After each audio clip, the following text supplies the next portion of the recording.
পপুকে নিয়ে পৌঁছে গেছি হিল টপে। আমি অনেক দিন পর পপুকে নিয়ে এখানে এলাম। এখন এসে দেখছি জায়গাটা যেন আরও সুন্দর করে দিয়েছে। খুব সুন্দর বসার জায়গা করেছে, আর পাথরগুলোকে কি সুন্দর রং করেছে। খুব ভালো লাগলো দেখে। আমি পপুকে নিয়ে কোনোদিন আসিনি, এই প্রথম পপুকে নিয়ে হিল টপে এলাম। আমি এসছি অনেকবার, কিন্তু পপুকে আনা হয়নি। আর সবথেকে বড় কথা, এখান থেকে আমাদের শহরটা পুরোটাই দেখা যায়। আপনারা একটু ঘুরে দেখে নিন আমার সাথে। এই জায়গাটা খুবই সুন্দর। পুকে আমি আরেকটা জায়গাতেও নিয়ে গেছি, সেই ভিডিওটা আমি পরে দেব।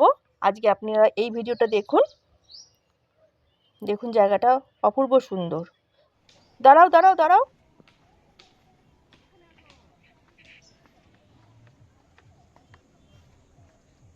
দেখেছেন কত সুন্দর জায়গা? দাঁড়াও, আসতে চলো মা। কেমন লাগলো অতি অবশ্যই কমেন্ট করবেন।